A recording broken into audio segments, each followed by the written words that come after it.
You've just been looking at SimMan because this month's team brief comes from the brand new Clinical Skills Lab in the Education Centre. After team brief, I'm going to be meeting the Clinical Skills Facilitator, Carol Smith, and I'll be asking her about the work of this department and finishing off with the usual 3 trivia questions. So number 1, how much fake blood do you use in this department every year? Number 2, who has a cardiac arrest here every week? And number 3, what do Carol and Martin Suggett, the other Clinical Skills Facilitator, have in common going a long way back? This month's corporate objective is the one about information and gives me the opportunity to pass on the very momentous news that the Trust has now committed to procuring a brand new hospital information system from a company called Allscripts. So this means that we will eventually move to a best-of-breed Paperlite system. 2 other things to report. Staff have removed over 40 tonnes of unused case notes, which is going to save us multi-million pounds in storage costs. And secondly, we've now at last installed the brand new information system in both ITU and CCU. So this is again state-of-the-art information in our critical care systems. On our main measures of safety, it's been a mixed month in January. We had no cases of MRSA, but 2 more C. diff, taking us to 28 for the year and further above our control total of 25. There were no MSSA and 2 E. coli, and we had an excellent month in November, which is the latest figure for HSMR. This was 85 and takes our year's average to 87.79. Here's the C. diff chart, and if you look at the orange line, it shows what a poor start to the year we've had, but also what a fantastic last 6 months we've had. And you can see here that the orange line has now dipped below the green line, meaning that we've had less cases of C. diff this year than the previous year. Here's the mortality chart, and again you can see 8 months in a row at below 100, which is a fantastic achievement and has contributed to that very low score for the year to date. On the total harms though, a bit more of a disappointing month. Unfortunately, we've had another never event, which is where a swab was left in situ, although it was removed and found without harming the patients. We had 4 serious infections, no pressure ulcers, 3 serious falls, no ventilator-acquired pneumonia and no central line infections, giving us a total for the month of 8, which is, I'm afraid, disappointing. We've just had the results of the annual PICA inpatient survey, and the good news is that we've improved in 4 areas and got worse in none. But within that there is one particular achievement. Of the 366 people who responded to the survey, no less than 365 said that our wards and rooms were very clean. And that's the highest score for any DGH in the whole of the survey and the second best of all hospitals. So this is a great result and a tribute to our fantastic cleaning staff, so well done to all of you. Now I also want to say that the 17th of March marks the start of Nutrition and Hydration Week, and we'll be having a number of events in the Trust to celebrate this. There'll be a Mad Hatter's Tea Party in the Christopher Home with a nutrition and hydration marketplace, and we're also introducing a red card system to encourage compliance with best practice in hydration and nutrition. And executives and senior managers will be spending time supporting this week by demonstrating initiatives that improve nutrition and hydration. Our main measures of effectiveness include the performance of A&E, and you can see here that up to the end of January we had actually slipped out of top place and into second, but I'm very confident that our fantastic department will recover that during March. It was a good month for finances, as we've now moved the Trust surplus to £500,000 after the usual pattern of higher than expected income but also higher than expected expenditure. Our CIP has done very well this year but is still a little bit short of where we wanted it to be, and we've now spent £14.8 million on capital so far.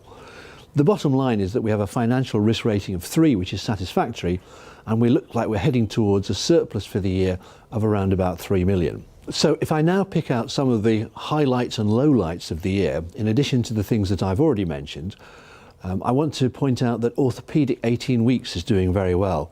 Back in August we had 880 people waiting more than 18 weeks, and now that figure is down to 220.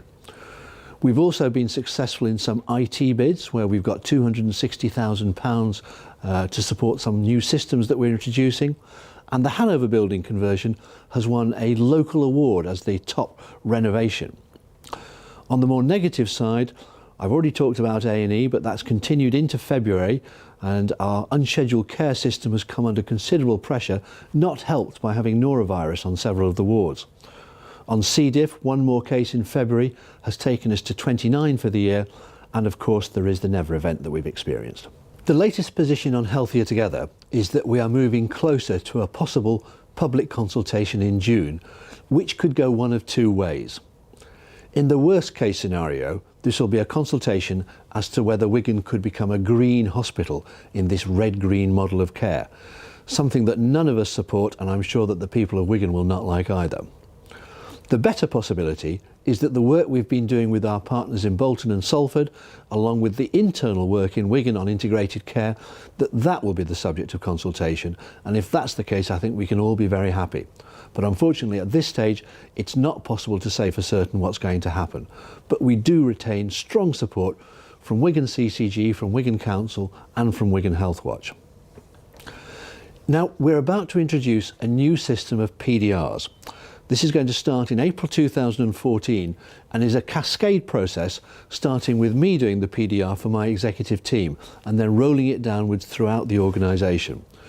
Now you'll find more details of this new process from your line managers or on the intranet, but we hope to have a substantial improvement in the quality of the PDR process.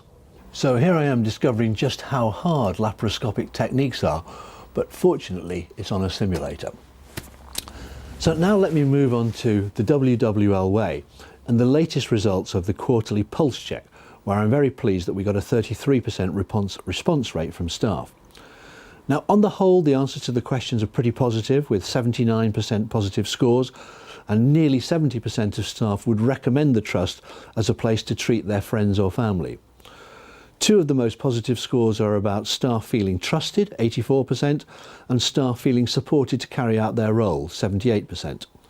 But two areas where we could definitely do better are that only 58% of staff feel involved in decisions and feel that their ideas are listened to, and only 54% of staff feel they get adequate recognition from their manager and feel valued by the Trust. We are listening to these concerns and we will be acting on them. Some of the events that are coming up shortly: on the 29th of April there will be what we're calling a Directors Staff Engagement event at the DW Stadium. So anybody in the Trust will be invited to come along to hear about how the Trust is doing and to have the chance to raise any questions. We're also renewing the 6-book challenge, encouraging staff to get into reading books, and you can get more details about this from Cheryl Dagnall in the library service on extension 2679. And the famous Three Wishes Choir, which made its debut last year, is recruiting new members and hopes to have its next performance when we have the Mad March Hare Dash on the 16th of March at the DW Stadium. So for more information on any of this, contact Joanne Anderson on extension 3734. One of the listening events we held in November last year was for bands 1 to 4 staff, and one of the suggestions that came out of that is that staff would like to be able to nominate teams for Employee of the Month as well as individuals. So that's what you said, and that's what we're going to do. So henceforth, if you want to nominate, you can put forward not just an individual but a team, and I would encourage you to do so. Now that's the end of the team brief part, and now I'm going to meet Carol Smith and find out more about the work of the Clinical Skills Lab. Now Carol has worked for the Trust for 34 years, 30 years in the theatres and the last 4 in this Clinical Skills Lab, and is of course delighted with the fantastic opportunity of the investment in the new building and equipment here. So Carol, what's the main function of the Clinical Skills Lab? Well, we have a range of people from undergraduates from the University of Manchester to postgraduate trainees right up to consultants who come to use the simulators to learn clinical skills.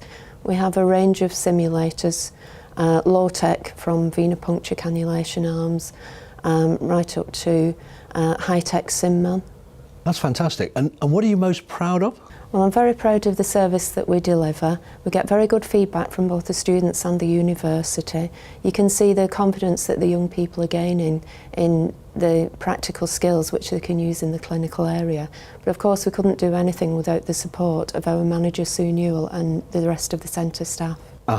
And what problems and pressures do you face here? Well, I think the biggest challenge is all the changes in the technology, keeping updated. I see. And is there anything else you'd like to mention?